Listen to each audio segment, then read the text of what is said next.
Imagine discovering that your company's entire digital perimeter was just breached, analyzed, and compromised in the time it took you to blink.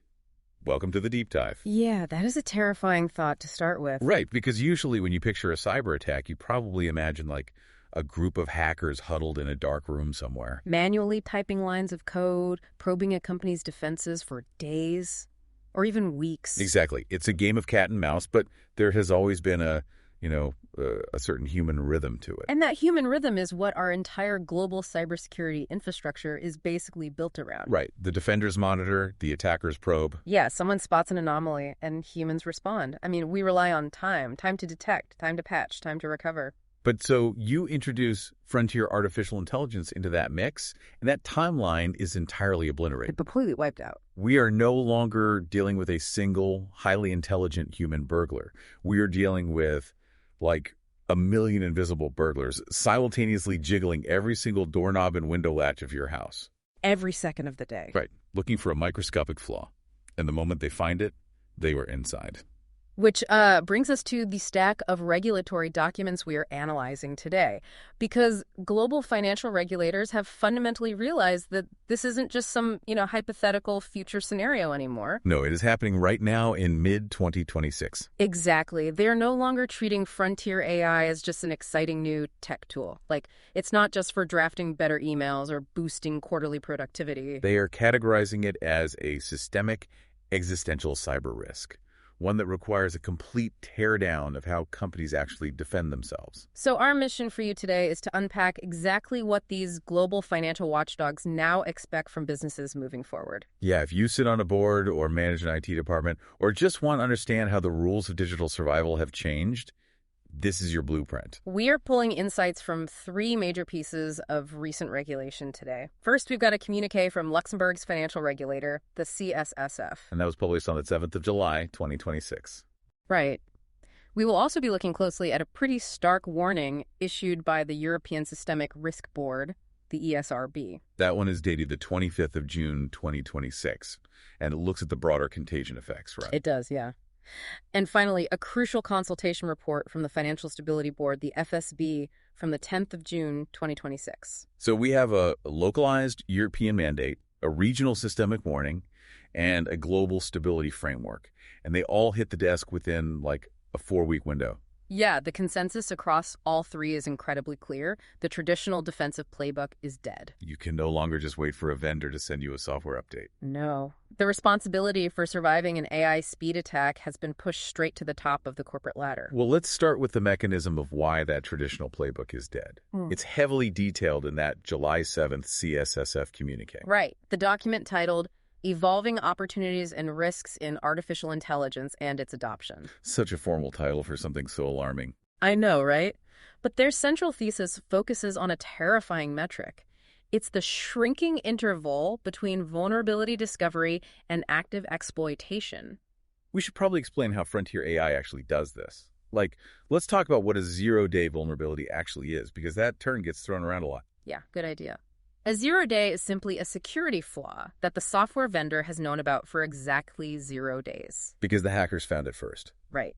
In the past, finding one required a human to manually poke around in the code looking for logical errors. It was super tedious work. But frontier AI automates that tedious work at a scale humans literally cannot comprehend. The AI is parallel processing massive amounts of network architecture data. It's running millions of permutation tests a second. It doesn't sleep. It doesn't get bored. Exactly. And it can synthesize patterns across incredibly complex, disparate systems to find the one single combination of inputs that forces an error. And once that error is found, the AI doesn't, wait for a human hacker to wake up and write a script to exploit it. No, the AI generates the exploit payload dynamically and launches it immediately. So the CSSF notes that because this timeline is shrinking to near zero, traditional patching is no longer sufficient. You can't patch your way out of this. The vendor literally doesn't have the time to write, test, and distribute the code before your servers are compromised. And this is precisely why the CSSF has established what we can call the boardroom mandate. Yeah, they are explicitly stating that all management body members must establish governance for frontier AI-related risk. They must monitor it constantly and they must proactively support resilience against these AI-enabled threats. The critical point for you listening is that the CSSF isn't inventing a brand new AI law out of thin air here. Right. They're enforcing this through an existing, very strict framework, the Digital Operational Resilience Act. Better known as DORA. Right. Specifically, they are invoking Regulation EU 2022-2554 from December 14th, 2022, pointing directly to Articles 5 and 6. By anchoring this to DORA, the regulators are signaling that AI risk is no longer just an IT department problem. Under Articles 5 and 6 of DORA, managing information and communication technology risk is a fundamental, non-delegable duty of the management body. I have to challenge this expectation, though, a little bit. How so? Well, are regulators demanding that boardrooms start hiring cyber engineers? Like expecting a group of executives who meet quarterly to govern a threat moving at machine speed?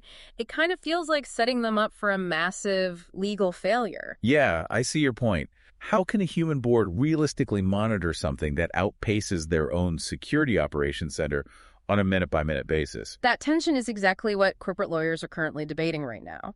But if you read the CSSF expectations carefully, they aren't asking the board of directors to sit in a room and, analyze network traffic. They aren't manually blocking malicious IP addresses. Right. They are demanding a shift in governance. So it's about the architecture of decision-making rather than the execution of the actual defense. Correct. The board must build the arena and set the rules of engagement. Meaning, if leadership isn't proactively asking the right questions, they're liable. Or if they aren't allocating a budget specifically for AI speed defense tools. Or if they aren't demanding clear, real-time exposure metrics from their chief information security officer. Then they are the ones in breach of DORA. Exactly. The CSSF is effectively making it illegal for executives to plead ignorance or claim that IT was handling it. Which forces us to look at the actual operational strategies the CSSF is demanding from these boards.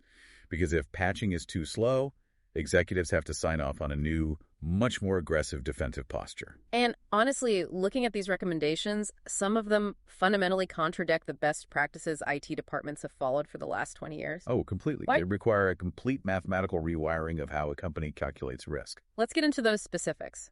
The CSSF demands a hyper-accurate ICT asset inventory. Because you cannot defend what you don't know you have. Right. They want unsupported, legacy technology completely removed from the environment, no exceptions. But I think the most jarring mandate is how vulnerabilities must be prioritized now. Yes. The CSSF states that vulnerabilities must now be prioritized by exposure and exploitability, rather than just relying on generic severity scores. For decades, security teams have lived and died by the common vulnerability scoring system. Yeah, if a bug is rated a 9.8 out of 10 in severity, you drop everything and fix it. But the CSSF is saying that model is broken in the age of frontier AI. To make this concrete for you, imagine this scenario. Let's say you own a house. There is a massive structural crack in the roof that would be catastrophic if it rained heavily. Okay, so that's a severe vulnerability. Right, but right now it's not raining. Meanwhile, there is a tiny leak from a pipe that happens to be dripping directly over your home's main electrical fuse box. Oh, wow, okay. Under the old rules, you'd scramble to fix the severe roof crack first because of its rating. But prioritizing by exposure and exploitability means you ignore the roof entirely. Until you fix the pipe threatening the electrical box? That analogy perfectly illustrates the paradigm shift. In an AI-accelerated digital environment, a vulnerability that is technically categorized as critical severity but is buried deep within an internal, isolated network. Is far less dangerous than a moderate severity bug sitting on a server that directly faces the public internet. Because the AI is scanning the public internet relentlessly. It doesn't care about the internal network if it can't cross the perimeter first. Exactly the point. Prioritizing by exposure is basically an admission of operational reality. You will never fix every vulnerability fast enough. So the board must ensure the IT department is mathematically prioritizing the flaws the AI can actually reach today. That brings us to the absolute nightmare scenario outlined in the CSSS document. Yeah, the no-patch scenario. The regulators state that operational procedures must now cover a tested no-patch scenario. They are demanding pre-built containment measures. And clear authority on who can activate them when no fix is available from a vendor. They tie this back to a heavy list of DORA provisions, too. Articles 8, 9, 10, 11, 24, and 25. Just think about the operational friction this causes. An AI finds a 0-day and a critical piece of software your bank uses to process transactions. And the software vendor says, well, we are working on it, but we won't have a patch for 48 hours. Historically, an IT team would implement some basic monitoring, sweat it out for 48 hours, and just pray the attackers didn't find them before the patch arrived. But sweating it out is now regulatory non-compliance. Yes. Under DORA Articles 24 and 25, which cover incident response and recovery, you must have a pre-built containment measure. And that often means knowing exactly which servers to physically or digitally disconnect from the internet to stop the bleeding. You are talking about literally pulling the plug on a revenue-generating system. Yes. And this is where the boardroom mandate intersects with operational reality.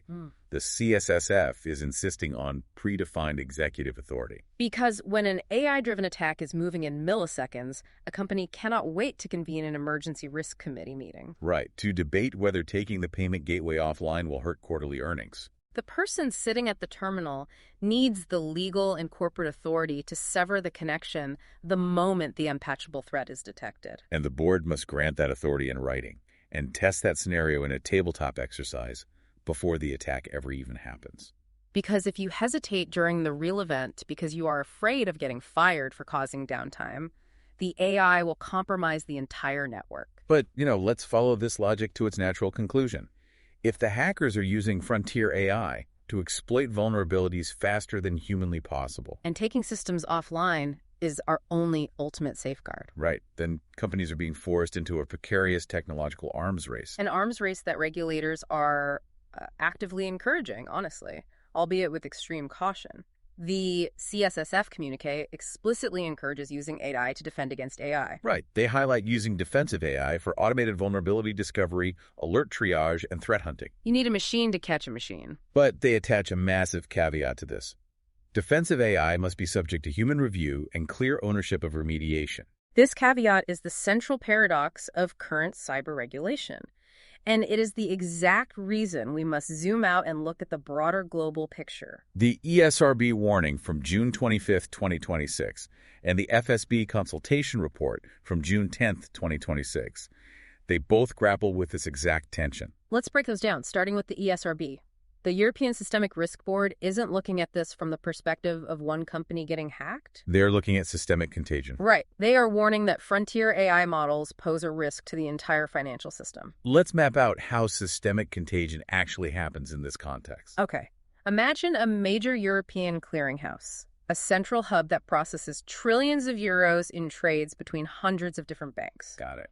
If that clearinghouse uses an autonomous defensive AI to protect its borders, and that AI makes a mistake... Like it misinterprets a massive legitimate spike in trading volume as an AI-driven denial-of-service attack. Exactly. It might automatically sever connections to 5 major European banks just to protect itself. So a self-inflicted denial of service. And suddenly, those 5 banks cannot settle their trades. Their liquidity freezes. And panic spreads to the institutions lending to them. Within hours, a defensive AI's overreaction has caused a systemic liquidity crisis across the continent.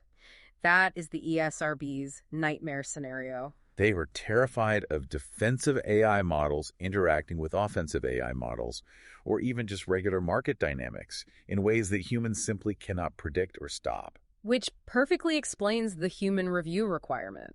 The regulators want a human hand on the steering wheel to prevent these cascading systemic failures. But I keep coming back to the fundamental math of this. If a defensive AI spots a genuine malicious AI attack, but it has to wait for a human analyst to wake up, read an alert, and click approve before it blocks the threat. Hasn't the attacker already won? Exactly. You've hit on the most difficult, unresolved issue in the regulatory landscape today. Regulators are trying to balance the desperate need for AI speed defenses with the non-negotiable requirement for human accountability. Because if a machine makes a mistake that crashes the market, who does a regulator fine? Who goes to jail? Right. You can't put an algorithm in handcuffs. Therefore, the human must own the final action. You can use AI to triage the 10,000 alerts down to the 3 that matter. You can use AI to hunt for the threats hiding in your network. But the regulations currently demand that a human approves the remediation. Even if that human bottleneck means you get breached while the analyst is reading the notification. It really seems like the regulators are prioritizing systemic stability and accountability over the individual security of a single firm. That is a very astute way to read the current landscape, and it's exactly why the Financial Stability Board, the FSB, stepped in on June 10th. Because a localized European regulation like DORA just isn't enough when the financial system is entirely globalized. The FSB proposed 12 non-binding sound practices for the responsible adoption of AI. And they set a remarkably tight window, too, with comments due by the 22nd of July, 2026. What is the overarching goal of these 12 practices? Well, while we won't list all 12, their core thematic thrust is standardization. Standardization. Yeah. The FSB recognizes that if a bank in London is strictly regulating its AI, but a heavily interconnected trading partner in a less regulated jurisdiction is letting autonomous AI rewrite its core code daily, then the whole system is vulnerable. Exactly. The 12 practices focus on standardizing how global firms map their AI dependencies, how they conduct continuous red teaming against their own models, and critically, how they maintain fallback manual systems if the AI fails. It's an attempt to create a universal baseline of hygiene before the tech evolves even further. Because the technology isn't pausing to wait for the FSB's comment period to close. No, definitely not. The speed of regulatory rollout, 3 major documents from the CSSF, ESRB, and FSB in less than a month shows that authorities know they are behind the curve. They are rushing to build guardrails. So let's distill all of this for you. If you are listening to this and you hold a leadership position, work in tech, or operate in the financial sector, what is your practical bottom line? What must you do tomorrow based on this mid-2026 regulatory wave? The mandate is that you must have a highly documented, management-approved action plan. A generic corporate statement about, taking security seriously will not survive a regulatory audit under DORA. Your plan must explicitly detail accountability at the board level. You must physically and digitally map out your asset exposure. You must prove to regulators that your remediation priorities are mathematically based on exploitability rather than just chasing generic severity scores. And you must have a documented, tested, no-patch containment protocol. Furthermore, you must prove you are continuously testing these systems. The days of treating cybersecurity as an IT afterthought or something you review once a year in a slideshow are over. Compliance with these frameworks is now a daily operational parameter for corporate survival. If you lack these governance structures, the hackers will bankrupt you. And if they don't, the regulators will fine you out of existence. It really changes the entire calculus of running a digital business. As we review these mandates from the CSSF, the ESRB, and the FSB, you can clearly see the guardrails they're desperately trying to wield into place. While the train is already moving at bullet speed. Which leaves us with a profound, unresolved question about where this all goes next. I want to leave you with this final thought to mull over as you assess your own organization's readiness. It's a big one. We talked about the human review paradox.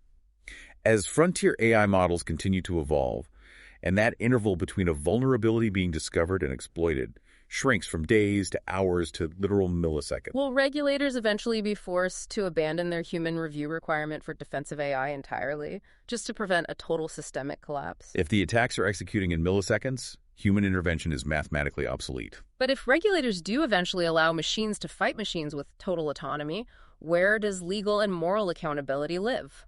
When humans are completely priced out of the reaction time, when the million invisible burglars hit your digital perimeter and your autonomous AI defense network decides to shut down your entire global operation to stop them. You won't be in the driver's seat. No. You'll just be a passenger hoping the machine made the right call. We will leave you with that thought.